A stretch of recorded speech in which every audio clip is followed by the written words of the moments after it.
tous. Avant de commencer cet atelier, je souhaite remercier les acteurs m'ayant permis de l'animer et vous tous pour votre présence. Actuellement ingénieur d'exploitation au sein d'Atos, j'ai été, dans une autre vie, diplômé du Cadre Noir de Saumur pour l'enseignement de l'équitation et je vais vous présenter aujourd'hui mon activité sportive. Pour cela, je vous propose le programme suivant. Pour commencer, une présentation de quelques éléments de base de l'équitation. Attention, notez bien, une interrogation est prévue à la fin. Suivie d'une démonstration en musique. Je vous présente donc mon super coéquipier, dont certains d'entre vous ont déjà beaucoup entendu parler. Il s'agit d'Utilatou des Prada. Ce cheval de 9 ans est un produit fait maison, puisqu'il est né chez mes parents. Je l'ai donc toujours connu, et tout ce que vous aurez l'occasion de voir aujourd'hui est le résultat de cette année de travail. Comme vous l'avez certainement noté, je viens d'utiliser le terme générique de cheval, mais s'agit-il d'un mâle ou d'une femelle? Eh bien en fait, ni l'un ni l'autre. En effet, chez les chevaux, nous avons 3 genres. Les mâles, les femelles, jusque-là tout va bien, mais nous avons aussi les hongres. Alors, qu'est-ce qu'un hongre? Eh bien, comment vous dire? Les hongres sont en fait des mâles dont l'instinct de reproduction a été retiré. Utilatou est donc un hongre de 9 ans. Vous allez maintenant me demander ce que je réalise avec lui. Eh bien, je pratique 2 disciplines olympiques, qui sont le dressage et le concours complet. Tout d'abord, qu'est-ce que le dressage? En compétition, la discipline en elle-même ressemble au patinage artistique. Nous devons réaliser des figures imposées, dans un ordre imposé, à un emplacement précis, et chacune d'entre elles est notée sur 10. Celui qui obtient la meilleure moyenne gagne. Passons maintenant au concours complet. Comme son nom l'indique, il s'agit d'une discipline plus complète, puisqu'elle comprend 3 épreuves. Parmi ces 3 épreuves, nous retrouvons le dressage, que nous venons d'évoquer, mais également de l'obstacle et du cross. Pour ceux d'entre vous qui auraient déjà eu la possibilité de visionner des vidéos, l'obstacle est l'épreuve avec les barres colorées, dont le but principal est d'éviter de les faire tomber, un peu comme un grand jeu de Mikado. Tandis que le cross est l'épreuve en terrain varié, plus d'espace, plus de vitesse, avec des obstacles fixes tels que des troncs, des fossés, des sauts dans l'eau, etc. Contrairement au dressage pur, discipline dont je vous parlais tout à l'heure, c'est celui qui obtient le moins de pénalités sur l'ensemble des 3 épreuves qui remporte la victoire. Bien que je pratique en compétition ces 2 disciplines, je suis davantage orientée sur le dressage. Parmi les figures que vous aurez l'occasion de voir tout à l'heure, certaines sont celles que l'on peut retrouver en compétition de niveau international.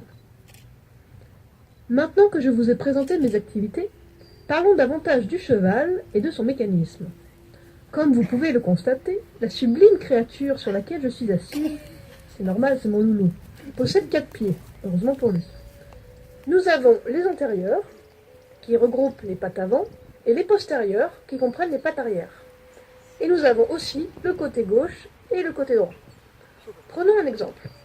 La patte avant que je vous désigne est située à ma gauche. Il s'agit donc de l'antérieur gauche. Maintenant, la patte arrière que je vous montre se situant à ma droite, il s'agit, vous l'aurez deviné, du postérieur droit. Pour récapituler, nous avons les antérieurs et les postérieurs. Notez bien, ce sera dans l'interrogation à la fin.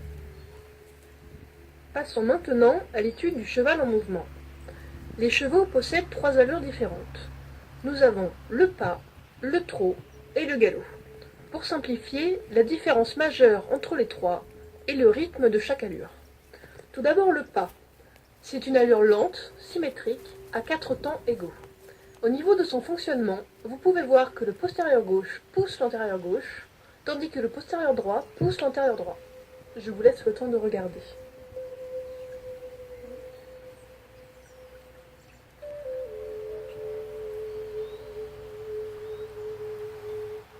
Passons maintenant au trot. Comme vous le voyez, le rythme n'est plus le même. C'est une allure symétrique à 2 temps. Contrairement au pas, où le posé des pieds se fait à gauche, puis à droite, puis à gauche, puis à droite, etc., nous avons ici un fonctionnement différent. Regardez bien le mouvement des chaussettes blanches. Les membres se déplacent 2 par 2 en diagonale. L'antérieur gauche avec le postérieur droit, et l'antérieur droit avec le postérieur gauche. Vous avez aussi sans doute remarqué ma position. Contrairement à tout à l'heure, où je restais assise, je suis maintenant un temps debout, un temps assise. debout, assis, debout, assis, debout, assis. C'est ce que l'on appelle le trot enlevé. Cette technique est utilisée dans le travail du cheval pour soulager la monture et le cavalier. Maintenant, le mouvement de travail du cavalier est ce que l'on appelle le trot assis. Je reste assise au fond de ma selle, et c'est la souplesse de ma ceinture abdominale, ce que l'on appelle l'assiette, qui me permet d'encaisser les mouvements de mon cheval et d'obtenir l'indépendance du reste de mon corps. Quel est donc l'intérêt, me demanderez-vous? Il faut savoir que les mains du cavalier permettent de gérer la tête, l'encolure et les épaules du cheval, tandis que les jambes gèrent les épaules et les hanches et l'assiette, la cohésion de l'ensemble. Il est donc important pour le cavalier qu'il soit stable et en rythme avec son cheval pour lui permettre d'utiliser différentes combinaisons entre ses mains, ses jambes et son assiette pour obtenir ce qu'il recherche. Je vous montrerai les différentes figures possibles tout à l'heure. Passons maintenant au galop. C'est une allure à 3 temps, et contrairement aux 2 allures précédentes, elle est asymétrique. Regardez bien le mouvement des 2 antérieurs. Donc pour ceux qui ont noté, les antérieurs, ce sont les pattes avant. Dans le cas présent, l'antérieur gauche va plus loin que l'antérieur droit.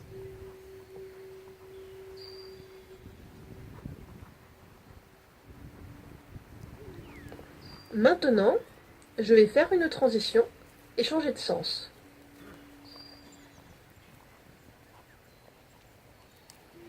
Vous pouvez constater que cette fois, c'est l'antérieur droit qui va plus loin que le gauche. Nous avons donc le galop à gauche et le galop à droite.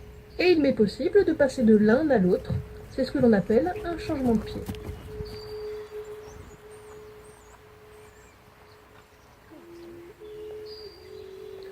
Nous venons de parler des 3 allures, mais savez-vous qu'il est possible, au sein d'une même allure, de varier l'amplitude? Alors, qu'est-ce que l'amplitude? Il s'agit en fait de la distance parcourue entre 2 foulées. Nous pouvons donc avoir des foulées courtes et des foulées longues. Reprenons. Une allure est définie par son rythme, 2 temps, 3 temps ou 4 temps, et il est possible d'en varier l'amplitude. Par exemple, au trot, tout en gardant le rythme à 2 temps de l'allure, je peux choisir de diminuer l'amplitude,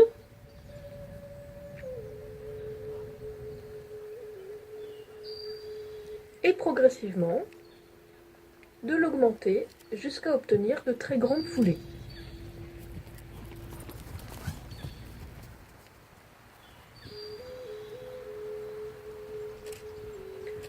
Je peux faire la même chose au pas comme au galop. Prenons l'exemple du galop. Je choisis tout d'abord une toute petite amplitude, donc des foulées très courtes, et progressivement, tout en restant à l'allure à 3 temps du galop, j'augmente l'amplitude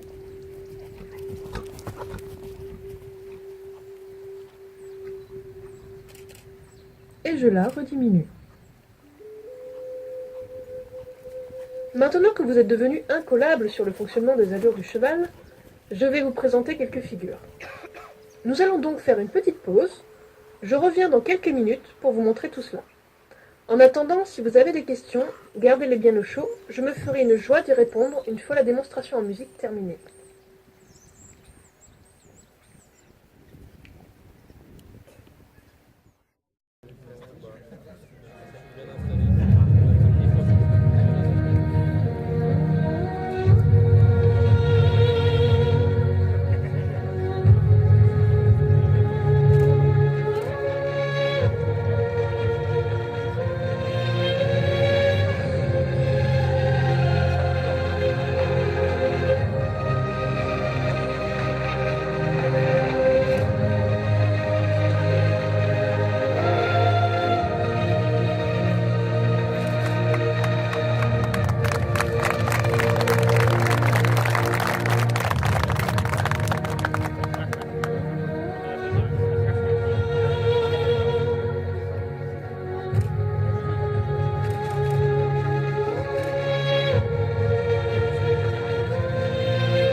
qui a dit que l'équitation n'était pas un sport.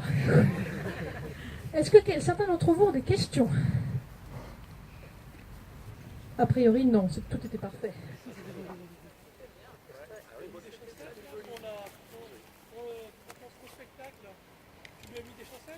Exactement, elles sont belles, hein? Oui, et toi là, toi aussi? Mais je vais pas te les montrer quand même. C'est pour esthétique ou bien technique? Alors là, aujourd'hui, le fait qu'elles soient blanches, oui, c'est esthétique. En temps normal, c'est ce qu'on appelle des guêtres, et c'est pour protéger les membres du cheval au travail. C'est comme il est ferré, et qu'il croise ses pieds un peu dans tous les sens, le principe des guêtres est de protéger les jambes des fers. Voilà. J'ai pas dit au premier spectacle. C'était fait exprès. T'étais là au premier ou pas?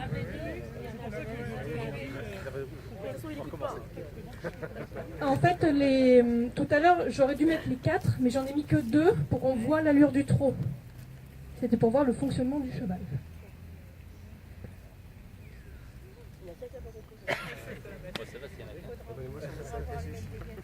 Y a-t-il d'autres questions, remarques, objections? Oui. C'est quoi la technique pour lui faire changer d'allure, tout ça? Qu'est-ce que tu fais physiquement? Mais je peux voir. Très bonne question. Alors par contre, il va falloir que tu précises ta question. Quand tu dis changer d'allure, c'est-à-dire? En fait, quand tu changes de rythme, tu veux lui faire changer, par exemple, tu fais le pas à droite, le Oui. pas à gauche. Oui. Qu'est-ce que tu lui dis? Qu'est-ce que tu lui donnes comme information pour dire bah maintenant tu vas faire ça comme ça ou tu vas faire ça comme ça? Alors en fait, c'est très mécanique. C'est ce que j'expliquais tout à l'heure. Les mains du cavalier sont là pour gérer les épaules et la tête du cheval. Donc toute l'avant-main, toute cette partie-là. Mes jambes, elles, gèrent l'arrière-main, donc les fesses du cheval. Et mon assiette gère l'ensemble. D'accord. Et c'est des petits coups que tu donnes ou... Alors, non, en fait, c'est tout... Alors, ça va être bizarre, comme je vais le dire. Ce cheval-là étant très sensible, je le conduis au souffle de la fesse. Il n'y a rien de bizarre, hein, mais c'est le terme utilisé. En fait, c'est comme je suis assise dessus et que 50% de mon corps touche son corps, il sent tout ce que je fais. Donc il suffit que je fasse une légère pression et hop, il reçoit tel ou tel ordre. C'est comme un chien. Par exemple, tu dis de s'asseoir, il associe le terme assis avec le fait de s'asseoir. Et bien là, c'est la même chose. Donc c'est beaucoup de travail.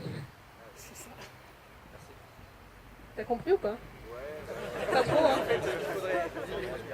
Il faudrait essayer pour vraiment se rendre compte, je pense. Est-ce qu'il réagirait par quelqu'un d'autre? Oui, tout à fait. Je le fais généralement quand des amis viennent à la maison. Je les pose sur mon cheval, parce que j'aime bien, je trouve ça rigolo. Et en fait, je leur fais faire les pas de côté au pas. Et comme le cheval est très dressé, il suffit qu'un autre donne le même ordre, ça fait la même chose. Par contre, c'est comme un... Il y a multi-options dessus. Donc si tu n'appuies pas sur le bon bouton, tu n'auras pas ce que tu souhaites. Faut pas se tromper, quoi. C'est plus clair ou pas? Pas trop.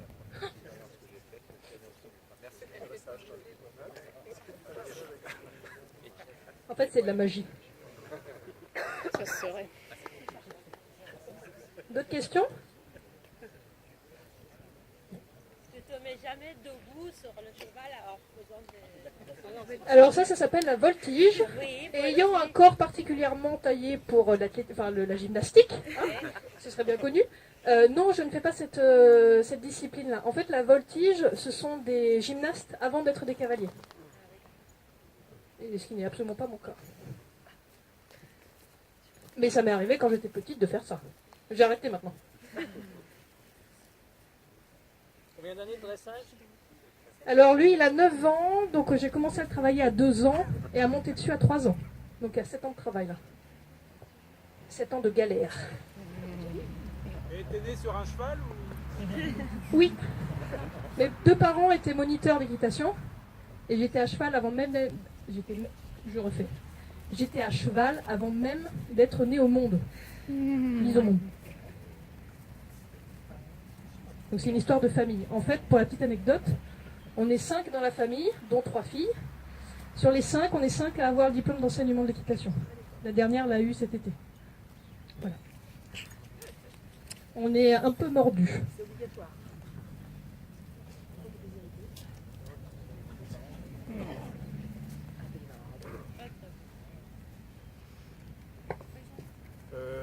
Tout les chevaux sont-ils aussi facilement dressables? Alors on peut faire n'importe quoi avec n'importe quel cheval. Après ça dépend ce qu'on veut en faire. C'est-à-dire que techniquement, même un âne pourrait faire ce que j'ai fait avec lui. Après c'est la partie esthétique. C'est-à-dire qu'en dressage par exemple, on recherche la beauté du cheval, le fait qu'il soit aérien, gracieux. Un âne c'est pas très gracieux. Même s'il fait très bien les figures, on peut faire vraiment n'importe quoi avec n'importe quel cheval. C'est juste plus facile avec certains qui sont plus souples ou plus forts que d'autres qui ont des faiblesses physiques. C'est comme les humains en fait. Ça, il est content, Alors quand il bouge la queue, contrairement au chien, c'est pas un signe de contentement, c'est un signe de les mouches m'agacent. Et il y en a plein là-haut.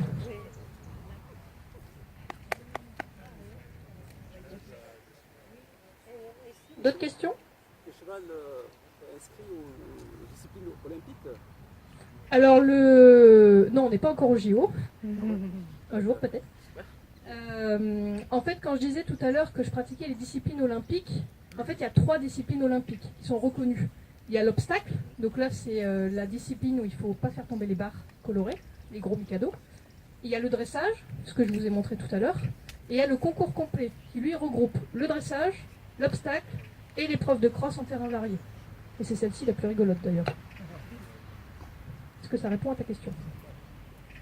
Pas trop. En fait, bon, je voulais savoir si vous participez à des compétitions au niveau national et international. Alors, oui, on fait beaucoup de compétitions. En 2015, on a été champion de France des enseignants à Saumur, au Cadre Noir.